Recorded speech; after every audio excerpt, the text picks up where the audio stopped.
Assalamualaikum. Waalaikumsalam. Boleh silakan masuk. Silakan duduk ya di tempat yang nyaman.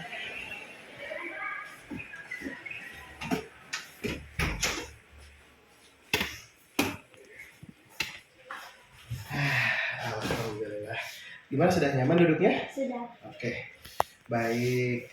Di sini sebelumnya Rosi sudah Bapak panggil ya. Ya, nah Bapak kebetulan hari ini memanggil Rosi. Bapak ucapkan terima kasih kepada Rosi setelah datang ke ruang BK. Sebelumnya pernah datang ke ruang BK, Rosi? Pernah datang kayak gitu buat cerita. Oke. Nah, sebelum kita memulai, Bapak ingin menanyakan kabar. Gimana kabarnya sekarang? Kurang sehat sih, lagi sakit. Oh, lagi sakit. Sakit apa kalau boleh tahu? Lagi batuk. Oke, nggak apa-apa ya. Walaupun lagi batuk, kita bisa melaksanakan konseling ini. Tapi sebelum melaksanakan konseling, Bapak juga ingin memberitahu dulu. Apa itu konseling? Sebelumnya udah pernah dengar belum? Pernah ya. kurang Kurang paham ya. Oke, Bapak akan memberikan paham sedikit mengenai konseling. Konseling itu adalah interaksi yang dilaksanakan oleh guru BK dengan konseling. Di sini guru BK-nya yaitu Bapak, konselingnya adalah Rosi. Oke. Nah, tapi sebelum Bapak mulai, di sini Bapak ingin menyepakati tentang pertemuan kita kali ini. Nah, biar kita terarah, tersusun, dan waktunya sesuai dengan yang kita butuhkan, kita di sini sepakat bahwa akan melaksanakan layanan konseling individual kurang lebih 30 menit. Apakah Rosi menyepakatinya? bisa. Oke. Nah, kemudian yang kedua, ada asas-asas yang harus Bapak sampaikan sebelum melaksanakan konseling ini. Yang pertama, ada asas keterbukaan. Nah, asas keterbukaan ini apa? Asas keterbukaan ini adalah di mana Rosi boleh mengungkapkan apa yang Rosi alami selama ini.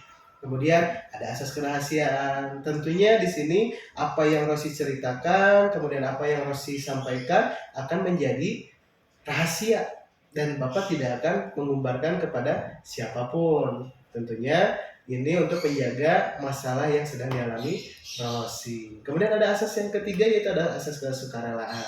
Jadi Rosi kesini apakah ada paksaan atau tidak? Nah, jadi ada sukarela yang disampaikan atau Rosi datang ke sini dengan atas dasar pribadi Rosi sendiri atau memang kita sudah menentukan sebelumnya. Jadi tidak ada paksaan ya Rosi datang ke sini. Oke. Nah, oleh karena itu semua asas itu semua kita akan jaga dan Bapak akan jaga. Jadi apakah Rosi bersedia mengungkapkan apa yang nantinya Rosi sedang alami? Iya, baik. Sebelum kita mulai, tarik nafas dulu boleh dong biar kita tenang. Boleh tarik nafas ya bareng-bareng. Sudah tenang? Oke, sebelum kita mulai, mari kita berdoa dulu biar diberikan kelancaran dan kemudahan dalam pelaksanaan layanan konseling ini. Oke? Baik, kita mulai dengan membacakan bismillah bersama-sama. Bismillahirrahmanirrahim. Oke, sudah siap Rosi? Oke. Sebelumnya kan tadi Rosi sudah memberikan pernyataan ke Bapak nih. Rosi itu pernah datang ke ruang BK. Iya. Sebelum datang ke ruang BK atau dulu? Itu kenapa sih Rosi datang ke ruang BK? Ya, aku datang ke BK karena ada masalah di rumah. Aku kayak nyeritain ke BK kayak kondisi aku tuh kayak gimana. Oke. Oh, pernah jadi sebelumnya menceritakan tentang apa yang Rosi alami? Iya. Oke, tapi sebelumnya Rosi tahu kenapa Bapak panggil ke ruang BK? Kenapa? Jadi belum tahu apa masalahnya? Oke, sebentar ya Bapak akan carikan atau akan Bapak ceritakan kenapa Rosi dipanggil ke ruang BK. Oke? Oke. Nah, ini Bapak ada laporan. Laporannya berkaitan apa? Laporannya terkait tentang adanya indikasi Rosi bolos sekolah. Bolos sekolahnya itu lumayan banyak, ada sebanyak 12 kali. Dan juga Rosi sering kesiangan waktu kelas 10. Kemudian pas pada tahun sekarang nih kelas 11, katanya Rosi juga baru beberapa bulan sekolah sudah banyak lagi tidak masuk sekolahnya. Nah, Bapak memanggil Rosi atas dasar laporan-laporan dari guru-guru yang mengajar di kelas, kemudian dari wali kelas. Nah, Bapak ingin mengkonfirmasi ke Rosi terkait tentang adanya temuan ini. Nah, Bapak boleh dengar nggak? kenapa sih Rosi jadi jarang sekolah ketika kelas 10 dan juga sekarang masih sering terlambat datang ke sekolah? Boleh Bapak tahu? Silahkan, boleh ceritain. Ya, jadi bapak aku jarang ke sekolah itu karena kan aku sebenarnya pernah bilang aku pernah cerita ke BK karena masalah keluarga. Itu tuh masalah keluarga aku yang kayak berantem terus gitu. Jadi aku tuh pusing, bingung mau gimana, mau sekolah atau enggak. Jadi membuat aku tuh kayak buat apa aku sekolah? Oke, jadi dilema gitu ya? Iya gitu. Soalnya kalau di sekolah juga walaupun punya teman yang frekuensi kan belum tentu mau dengar cerita aku, belum tentu dia ngerasain apa yang aku rasain, dan kayak gitu. Oke, jadi selama kamu tidak sekolah itu alasannya karena keluarga. Iya. Oke, kenapa kalau Bapak boleh tahu keluarga Rosi? Ya keluarga aku kan ini ya kayak mau pisah gitu, jadi sering berantem gitu. Kadang berantem ini juga yang hal kurang jelas, yang aku nggak ngerti apa. Jadi selama adanya atau permasalahan di keluarga itu jadi membuat kamu kurang nyaman ada di rumah? Iya. Oke, itulah yang mengakibatkan kamu nggak sekolah? Iya. Oke, Bapak boleh tahu nggak selama nggak sekolah itu apakah orang tua kamu tahu atau enggak? Orang tua aku tahunya aku sekolah, karena aku izinnya kayak mau sekolah gitu. Iya. Ya. Sebetulnya kamu kemana kalau kamu nggak sekolah? Aku kayak misalnya nongkrong sama teman-teman aku gitu. Oke, nongkrongnya kalau Bapak boleh tahu ada di rumah atau memang kemana? Kadang di rumah teman, kadang di luar kayak gitu. Coba, orang tua kamu sejauh ini sudah mengetahui tentang keberadaan kamu bahwa kamu jarang sekolah? Belum tahu. Belum tahu. Jadi selama ini orang tua tahunya kamu sekolah? Iya. Oke, nah sejauh ini yang Bapak lihat masalahnya berarti ada di rumah ya? Iya. Oke, pernah nggak kamu ngobrol dengan orang tua kamu? Belum pernah. Kenapa? Karena aku kayak ngerasa aku jarang didengar sama mereka gitu. Buat apa aku cerita ke mereka kalau gak didengar? Kan sakit hati gitu ya, didengar aku ngomong gini gitu sama mereka diabain, diajarin kayak gitu. Jadi aku lebih pilih ya udahlah pendam aja gitu. Pendam aja. Jadi selama ini orang tua taunya kamu baik-baik aja gitu? Iya. Oke, tapi sebetulnya orang tua kamu itu selalu ada di rumah atau gimana? Ya kadang kalau bapakku kerja, cuman bapakku tuh kerjanya itu kayak gak sesuai gitu. Kadang datangnya tuh misalnya pulangnya awal, kadang malam kayak gitu. Oke, jadi sebetulnya ayah kerja apa? Kalau ayah aku bilangnya mah kayak ngegojek gitu. Tapi waktu pulangnya nggak menentu. Iya. Oke, terus alasan yang lain kenapa kamu jadi sering bolos? Ya aku kalau sering bolos juga kadang di rumah juga aku kayak ngebantuin gitu, ngebantuin mama aku beres-beres gitu. Oke, nah berarti tidak hanya main saja ya yang kamu lakukan ternyata nih. Iya. Oh, kamu juga suka beres-beres di rumah. Iya. Oke, nah kamu di rumah tinggal sama siapa aja? Aku di rumah tinggal sama keluarga, ada papa, ada mama, ada kakak, ada aku. Oke, berarti semua masih lengkap ya untuk keluarga. Cuman untuk kondisi saat ini memang kondisi seperti apa boleh digambarkan nggak? Kondisi keluarga aku tuh sebenarnya kan masih ada di rumah. Cuman sebenarnya tuh itu tuh udah pisah, kayak udah mau perceraian kayak gitu. Cuman nggak tahu kenapa papa aku masih sering ke rumah. Gitu. Padahal kan nggak boleh. Gitu. Udah diobrolin sama keluarga mama aku, keluarga papa aku. Tapi papa aku ini suka datang ke rumah aku, alasannya tuh buat aku sekolah. Oke, tapi nyatanya kamu jadi nggak sekolah ya? Iya. Oke, Bapak pengen tahu juga dong tentang alasan kamu sering kesiangan itu kenapa?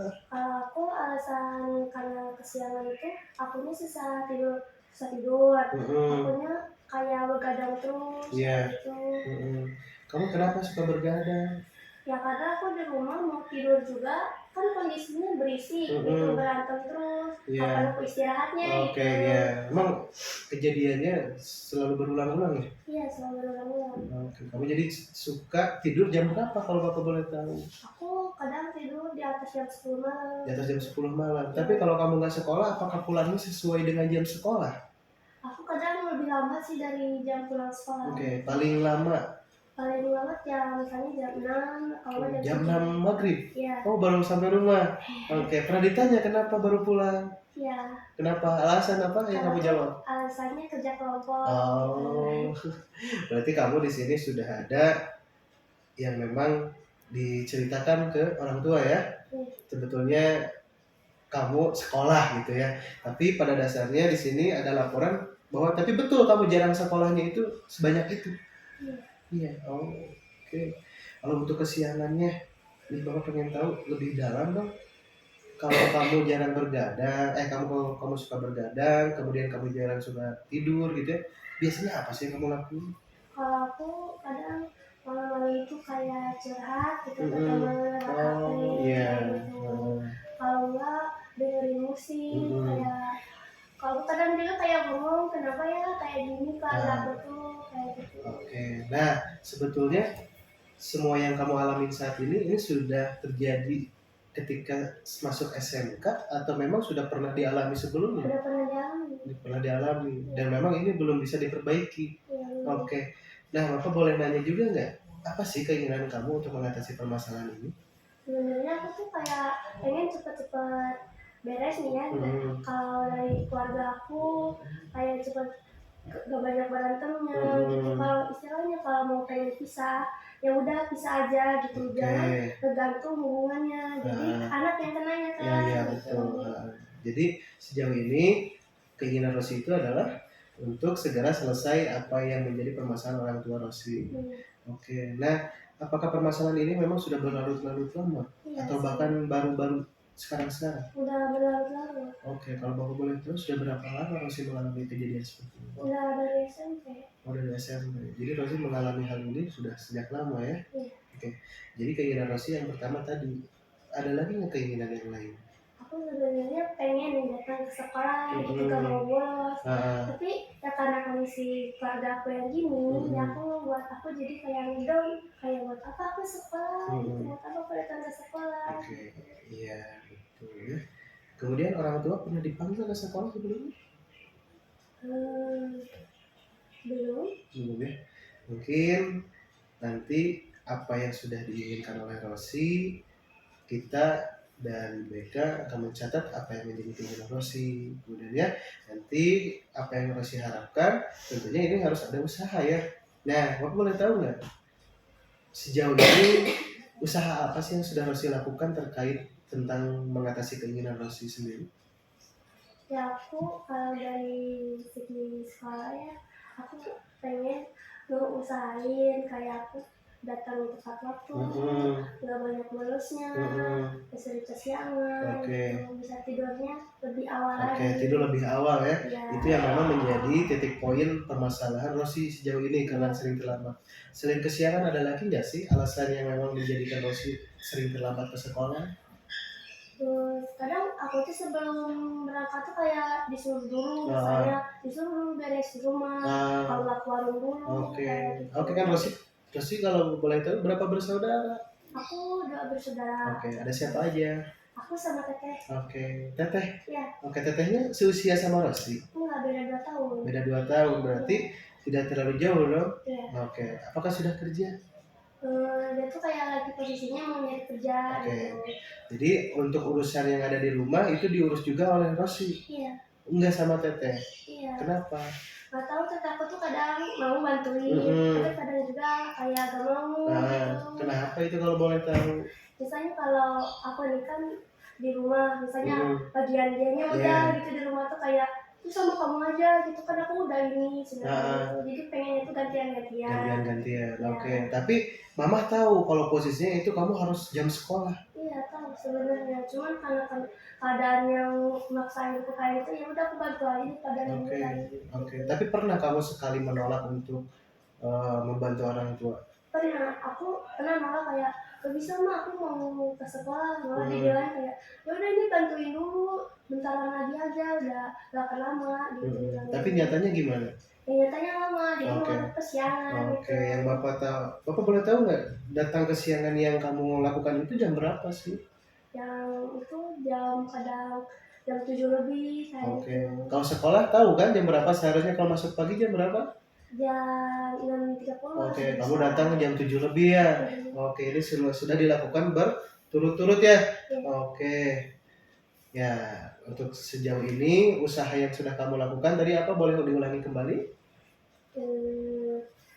Usahaku biar gak tidur larut-larut. Terus? Biar gak itu apa ya namanya, biar gak kesiangan kan harus tidur awal. Iya betul. Terus tuh aku harus bisa manage waktu sebenarnya. Tapi sebetulnya kamu bisa nggak manage waktu? Sebenarnya aku bisa aja sih. Iya bisa aja. Nah, apakah yang sudah kamu usahakan itu sudah berjalan dengan apa yang kamu harapkan? Belum. Kenapa bisa belum? Ya, karena aku merasa belum aja gitu. Karena kan yang aku lakuin belum pasti berhasil. Takutnya kan ada gangguannya di tengah-tengah jalan gitu. Karena aku gak tahu kalau tiba-tiba gitu lagi. Iya betul ya. Tapi sejauh ini pernah kamu upayakan gitu ya apa yang kamu usahakan tadi untuk memperbaiki? Sudah pernah diupayakan? Sudah berapa lama diupayakan? Baru-baru sih Bapak. Baru-baru. Oke, dari sejak kapan sudah dilakuin? Dari minggu kemarin. Oke, menurut kamu nih selaku yang melakukan kegiatan-kegiatan tersebut, apakah memang itu efektif untuk merubah apa yang ada saat ini? Insya Allah efektif. Oke, pernah diusahakan? Pernah. Oke, berarti itu akan lebih efektif ya? Oke. Nah, kamu pernah nggak sih buat perencanaan untuk bagaimana sih saya untuk bisa mengatasi sebuah masalah yang saya hadapi?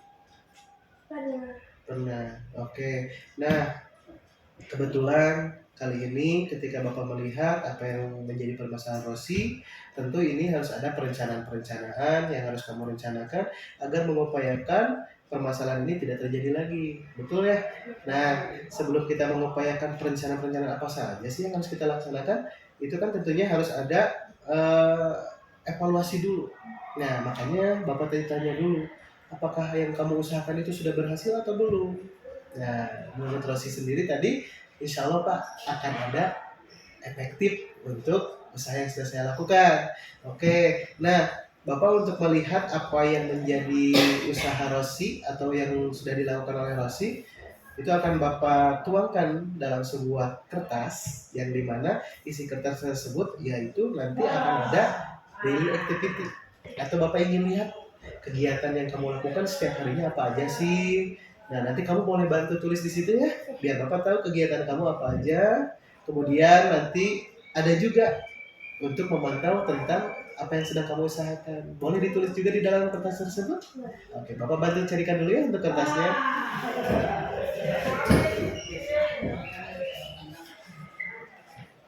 Nah, ini ada sebuah perencanaan yang akan direncanakan oleh Rosi untuk menuliskan kegiatan-kegiatan yang harus Rosi laksanakan. Nah, kegiatan ini boleh ditulis sebanyak-banyaknya apa yang menjadi kebiasaan Rosi. Apakah bisa dibantu? Oke, siap. Ini untuk pulpennya, ini untuk kertasnya, silakan boleh diisi terlebih dahulu. Nah, daily activity ini bagus untuk mengetahui kegiatan-kegiatan yang kamu lakukan. Coba kamu pengen tahu kegiatan yang biasa kamu lakuin ya.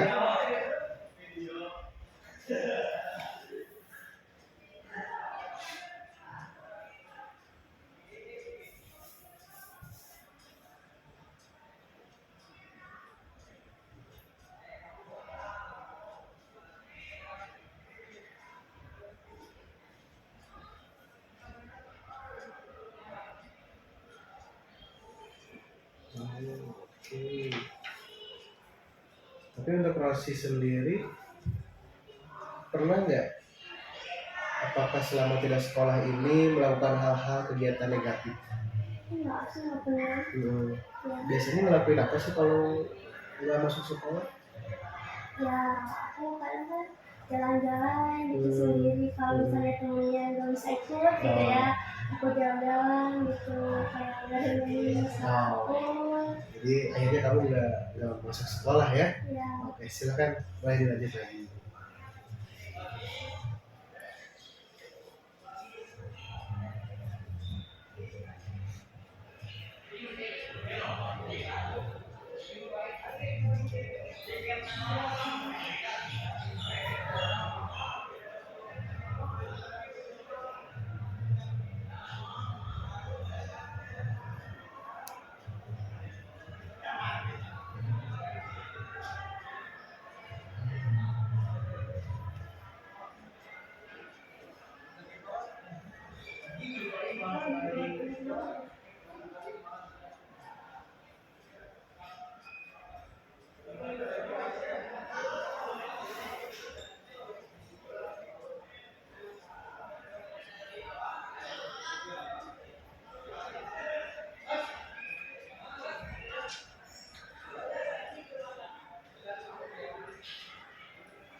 Sudah? Ya. Oke, boleh Bapak lihat dulu ya. Oke, di sini ada beberapa kegiatan yang biasa Rosi lakukan. Yang pertama, saya lebih suka menyendiri. Kenapa Rosi lebih suka menyendiri di sini?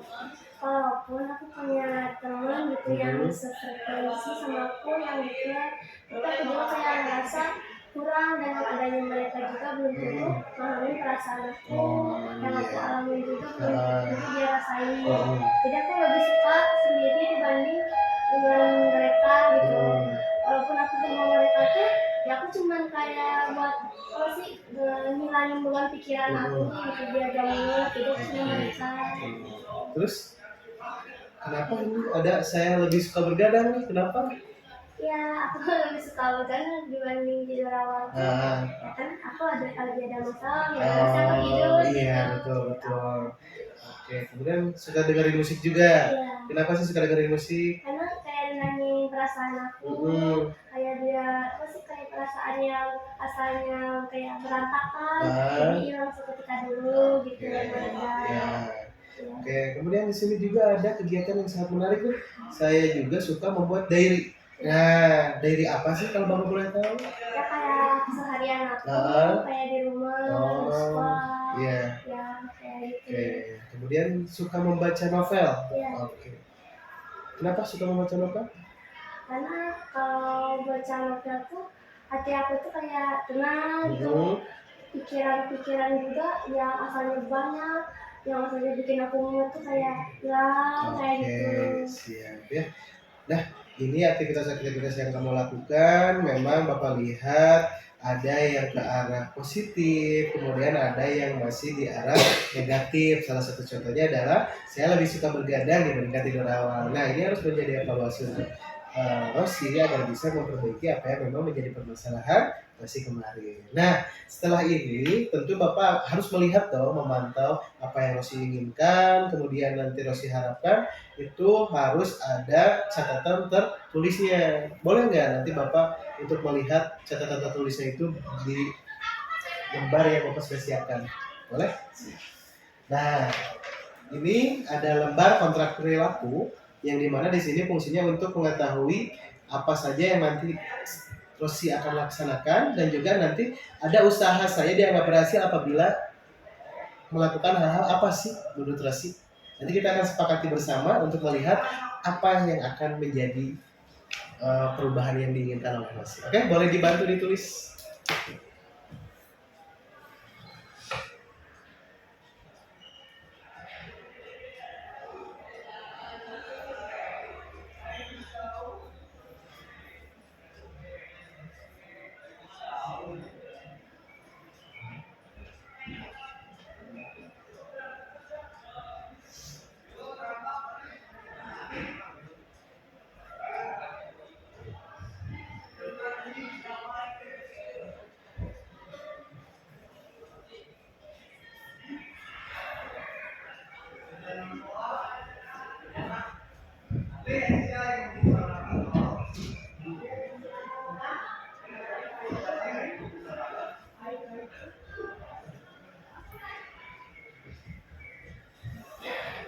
Oke, sudah ya. Oke, Bapak boleh lihat ya. Oke, di sini dengan ini menyatakan bahwa saya setuju untuk melakukan hal di bawah ini. Yang pertama, tidak akan terlambat ke sekolah. Ya. Oke, siap itu. Setuju berarti ya melaksanakan kegiatan tersebut. Kemudian yang kedua, tidak akan bolos sekolah lagi. Ya. Setuju? Setuju. Oke, kemudian tidak akan sering kesiangan. Ya. Setuju? Setuju. Oke, usaha saya dianggap berhasil jika di sini dituliskan bahwa yang pertama akan berkoordinasi dengan wali kelas. Oke? Oke. Dan yang kedua di sini ada penulisan bahwa saya akan masuk ke sekolah dalam waktu 1 bulan berturut-turut. Apakah betul? Ya. Oke. Dan yang ketiga di sini saya akan tidak terlambat ke sekolah juga dalam waktu 1 bulan berturut-turut. Oke, berarti nanti di sini sudah dituliskan ini adalah poin-poin yang akan disetujui oleh Rosi. Ini fungsinya untuk apa? Untuk Bapak memantau kegiatan-kegiatan keseharian Rosi. Di sini Bapak akan lihat apabila Rosi mampu melaksanakan atau setuju dengan pelaksanaan tidak akan terlambat, kemudian tidak akan bolos dan tidak akan kesiangan lagi. Itu nanti akan Bapak dapatkan apabila dalam 1 bulan ini Rosi memang betul tidak pernah sakit, izin ataupun apa. Ya, usahanya akan dianggap berhasil apabila memang tidak ada itu. Kemudian yang kedua, Rosi tidak akan pernah bolos sekolah lagi. Siap? Siap. Oke. Kemudian yang terakhir, di sini wali kelas akan melaporkan kepada guru BK untuk pencapaian yang Rosi telah laksanakan. Siap? Siap. Oke. Nah, ini akan menjadi data untuk Bapak untuk memantau apa yang memang menjadi perilaku yang seharusnya kamu lakukan. Jadi usaha yang kamu laksanakan, kemudian kegiatan yang harusnya kamu laksanakan itu sudah tertulis di sini. Dan ini akan menjadi pantauan Bapak untuk bisa membantu perubahan perilaku yang seharusnya kamu lakukan. Apakah itu siap, Rosi? Oke, baik. Nah, alhamdulillah nih dalam rangkaian semua ini kita laksanakan dengan baik dari mulai penulisan yang activity, konseling, kemudian sudah adalah lembar kontrak perilaku. Nah, semoga dengan adanya ini Rosi bisa menyimpulkan yang seharusnya Rosi laksanakan. Apakah Rosi bisa menyimpulkan seharusnya apa sih yang Rosi laksanakan? Aku simpulnya aku tuh jadi kayak ngerasa lebih lega gitu. Kayak gak ada lagi kayak yang mengganjal di perasaan aku. Oke, jadi apakah Rosi sudah menjadi lebih tenang? Ya. Alhamdulillah ya. Baik. Nah, Bapak akan simpulkan, jadi pertemuan ini adalah pertemuan yang akan memantau atau melihat perkembangan Rosi untuk kedepannya, baik dari sekolah, kemudian keterlambatan, dan juga keseharian Rosi di sekolah ya. Nah, untuk itu Bapak ucapkan terima kasih kepada Rosi atas waktu yang telah disempatkan untuk datang ke ruangan BK. Semoga kita sehat semua. Oleh karena itu, mari kita tutup kegiatan konseling ini dengan mengucapkan hamdalah bersama-sama. Alhamdulillahirrahmanirrahim. Sekali lagi Bapak ucapkan terima kasih kepada Rosi atas waktu yang telah disempatkan. Mungkin Bapak ucapkan Assalamualaikum warahmatullahi wabarakatuh. Silakan Rosi.